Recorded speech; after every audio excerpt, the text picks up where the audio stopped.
গল্পের আসরের আজকের গল্প অভিশপ্ত গলি। কলকাতা, আলো, ট্রাম আর পুরনো বাড়ির শহর। কিন্তু এই শহরের প্রতিটা গলির একটা ইতিহাস আছে। কিছু ইতিহাস বইয়ে লেখা থাকে, আর কিছু ইতিহাস মানুষ মুখে মুখে বলতে ভয় পায়। আজ আমি যে গল্পটা বলবো সেটা উত্তর কলকাতার এক পুরনো গলির। লোকেরা আজও বলে, রাত 2:30টার পর যদি ওই গলিতে কেউ নিজের নাম শুনতে পায়, তাহলে কখনোই পিছনে তাকানো উচিত নয়। এই গল্পের নায়ক শঙ্কর একজন সাধারণ মানুষ, একটি নির্মাণ সংস্থায় চাকরি করে। প্রতিদিনের মতো সেদিনও কাজ শেষ করে সে বাড়ি ফিরছিল, কিন্তু সে জানতো না সেই রাতটাই তার জীবনের শেষ স্বাভাবিক রাত। রাত 2:36। হঠাৎ শঙ্করের ঘুম ভেঙে গেল। ফোনের স্ক্রিনে একটি মেসেজ, প্রেরক অরিন্দম, শঙ্করের কলেজ জীবনের সবচেয়ে কাছের বন্ধু। মেসেজে মাত্র একটি লাইন, আমাকে বাঁচা, আমি লালবালির গলিতে আটকে আছি। শঙ্কর উঠে বসল। অবাক হওয়ার কারণ ছিল, অরিন্দম 3 দিন ধরে নিখোঁজ। পুলিশ খুঁজছে, পরিবার কাঁদছে, কেউ তার কোনো খোঁজ পায়নি। তাহলে এই মেসেজ কে পাঠালো? শঙ্কর সঙ্গে সঙ্গে ফোন করলো। রিং হচ্ছে, 1বার, 2বার, 3বার। তারপর ফোনটা রিসিভ হলো, কিন্তু কেউ কথা বলছে না, শুধু খুব ধীরে ভারী শ্বাস নেওয়ার শব্দ। তারপর খুব আস্তে একটা ফিসফিসানি। শঙ্কর, লাইন কেটে গেল। শঙ্করের বুকের ভেতর কাঁপতে শুরু করলো। সে জানতো তার এখন যাওয়া উচিত নয়, কিন্তু বন্ধুকে ফেলে রাখাও সম্ভব নয়। সে দ্রুত জামা পরে বেরিয়ে পড়ল। বাইরে টিপটিপ বৃষ্টি, রাস্তা প্রায় ফাঁকা। একটা ট্যাক্সিও নেই, অটো নেই, শুধু মাঝে মাঝে রাস্তার আলো জ্বলে, আবার নিভে যাচ্ছে। 10 মিনিট হাঁটার পর সে পৌঁছালো লাল বাড়ির গলি। গলিতে ঢুকেই শঙ্করের মনে হলো কিছু একটা ঠিক নেই। এখানে অদ্ভুত ঠান্ডা, যেন শীতকাল, কিন্তু তখন তো বর্ষাকাল, হাওয়া নেই। তবুও রাস্তার পাশে পড়ে থাকা কাগজগুলো নিজেরাই উড়ছে। দূরে একটা পুরনো ল্যাম্প পোস্ট, আলোটা বারবার জ্বলছে আবার নিভছে। শঙ্কর মোবাইলের টর্চ জ্বালালো। ঠিক তখনই তার পিছন থেকে ভেসে এলো শঙ্কর। সে সঙ্গে সঙ্গে পিছনে তাকালো।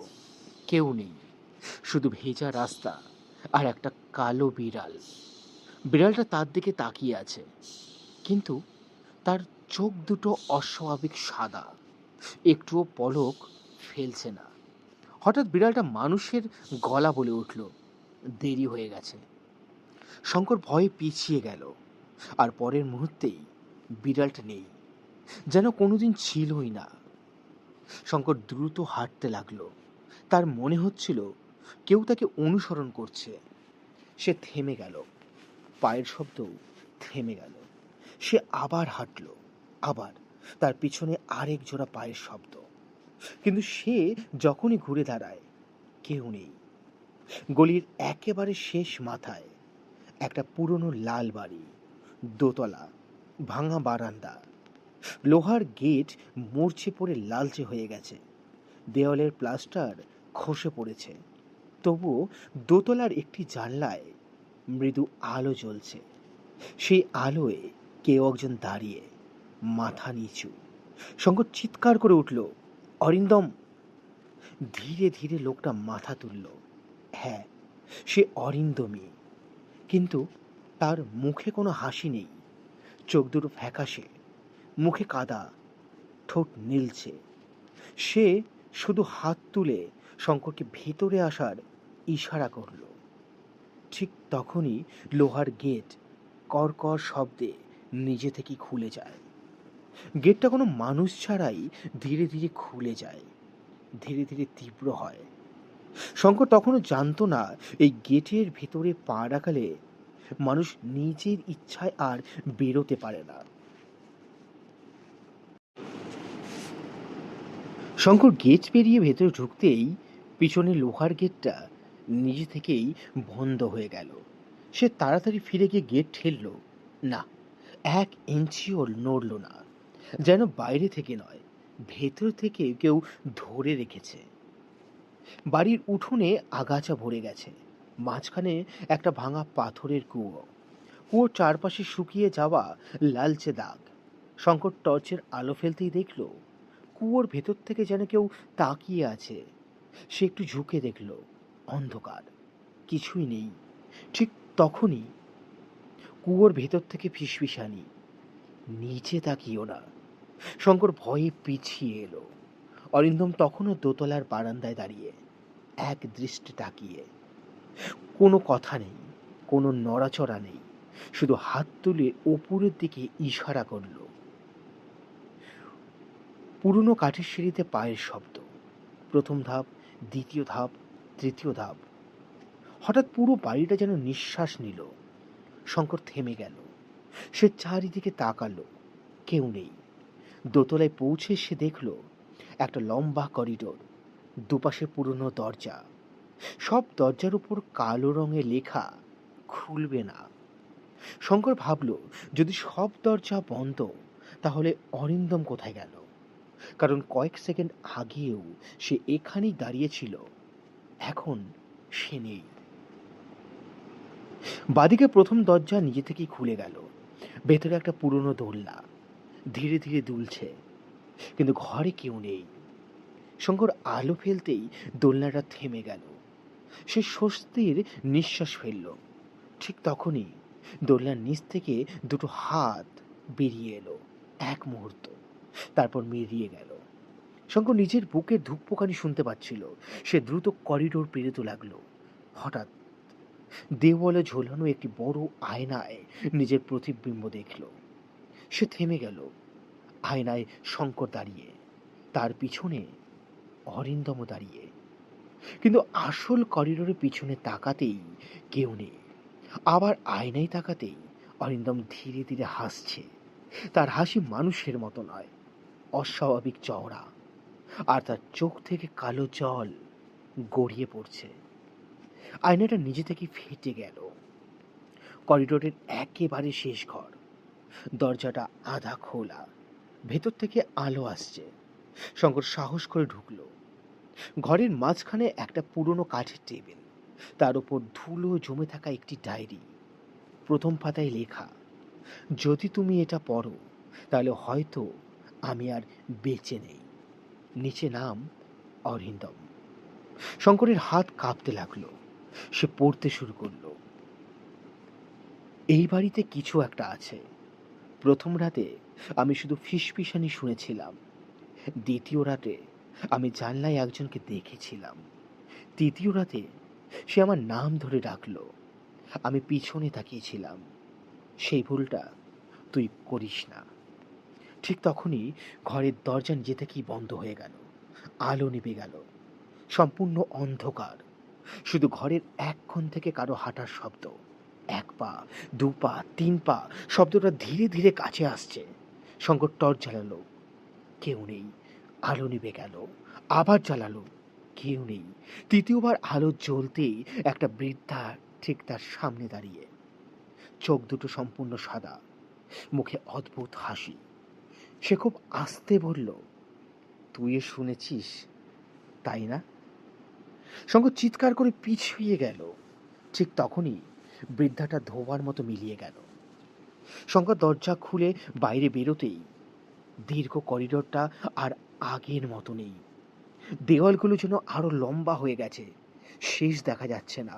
আর করিডোরের অন্ধকারে একজন নয়, দুজন নয়, অনেকগুলো মানুষ দাঁড়িয়ে, সবাই মাথা নিচু করে, সবাই একসঙ্গে ফিসফিস করছে, ফিরে যা, না থেকে যা।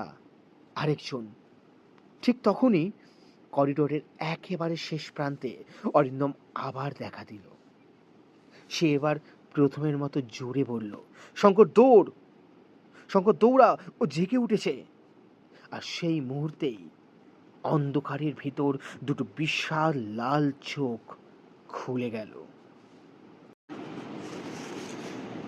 করিডোরের শেষ প্রান্তে দুটো বিশাল লাল চোখ, কোনো মুখ নেই, কোনো শরীর স্পষ্ট নয়, শুধু অন্ধকারের ভেতর দুটি চোখ যেগুলো এক দৃষ্টে শঙ্করের দিকে তাকিয়ে আছে। হঠাৎ শঙ্কর! শঙ্করের বুকের ভেতরটা যেন জমে গেল। সে বুঝতে পারল ওটা শুধু তার নাম ডাকছে না, ওটা তাকে চিনে ফেলেছে। অরিন্দম চিৎকার করে উঠল, দৌড়! শঙ্কর প্রাণপণে দৌড়াতে শুরু করলো। করিডোর যেন শেষই হচ্ছে না। সে যত দৌড়াচ্ছে শেষ মাথাটা তত দূরে সরে যাচ্ছে। দেওয়ালের ছবিগুলো একে একে পড়ে যাচ্ছে, ভেঙে যাচ্ছে। জানলার কাজগুলো নিজে থেকেই চূর্ণ বিচূর্ণ হয়ে মেঝেতে পড়ছে। হঠাৎ তার ডান পাকেও ধরে টান দিল। শঙ্কর মাটিতে পড়ে গেল। টর্চের আলো নিচে পড়তেই সে দেখল মেঝের ফাটলের ভেতর থেকে অসংখ্য কালো হাত বেরিয়ে এসেছে। প্রতিটি হাত বরফের মতো ঠান্ডা। সবাই তাকে নিচে টেনে নিতে চাইছে। অরিন্দম দৌড়ে এসে শঙ্করের হাত ধরল, এক ঝটকায় তাকে টেনে তুলল। শঙ্কর অবাক হয়ে বলল, তুই আমাকে ছুঁতে পারছিস? অরিন্দম কিছুক্ষণ চুপ করে রইল, তারপর ধীরে বলল, আমি পুরো চলে যাইনি, আমি আটকে আছি। হঠাৎ পুরো বাড়িটা কেঁপে উঠল। দেওয়ালের প্লাস্টার খসে পড়তে লাগলো। উঠোনের কুয়ো থেকে কালো ধোঁয়া উঠেছে। সেই ধোঁয়ার মধ্যে একটা মানুষের অবয়ব তৈরি হলো। ধীরে ধীরে মুখ দেখা গেল। শঙ্কর ভয়ে জমে গেল। ওটা অরিন্দম। ঠিক একই মুখ, ঠিক একই চেহারা, একদম অরিন্দম তার পাশে দাঁড়িয়ে, আর একজন কুয়োর ধোঁয়ার মধ্যে। কোনটা আসল? দুজনে একসঙ্গে বলল, শঙ্কর আমার সঙ্গে আয়। একই গলা, একই ভঙ্গি, একই মুখ। শঙ্করের মাথা কাজ করছে না। ঠিক তখনই তার কানে ভেসে এলো বাবার বলা একটি কথা, যদি কোনো অশুভ শক্তি তোমার পরিচিত কারোর রূপ নেয়, তার চোখের দিকে তাকিও। সত্যিকারের মানুষের চোখে ভয় থাকে, অশুভ শক্তির চোখে থাকে শুধু শূন্যতা। শঙ্কর দুজনের চোখের দিকে তাকালো। একজনের চোখে আতঙ্ক, আর একজনের চোখ সম্পূর্ণ ফাঁকা। সে বুঝে গেল যে তার পাশে দাঁড়িয়ে আছে সেই আসল অরিন্দম।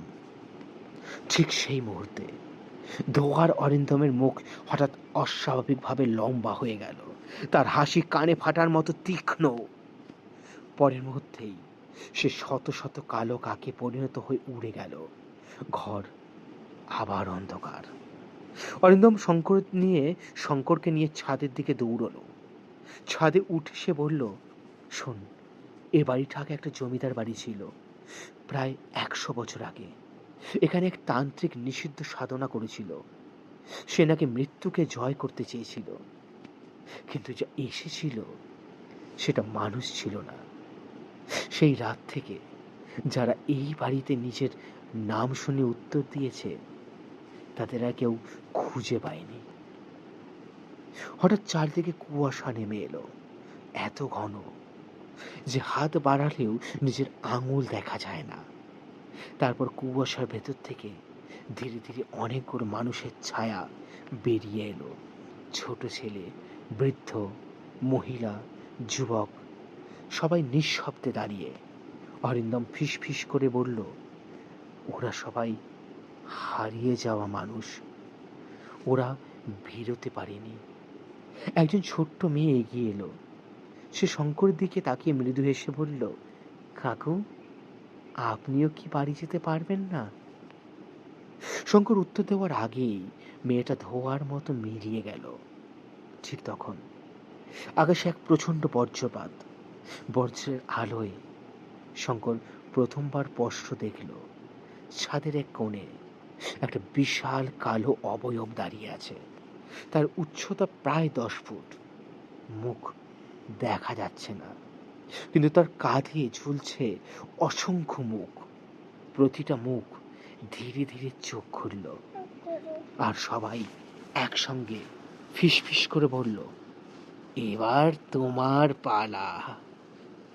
শঙ্কর তখনও জানতো না এই রাত শেষ হওয়ার আগে তাকে এমন একটি সিদ্ধান্ত নিতে হবে যা একজন বন্ধুই নিতে পারে, কিন্তু যার মূল্য হতে পারে নিজের জীবন।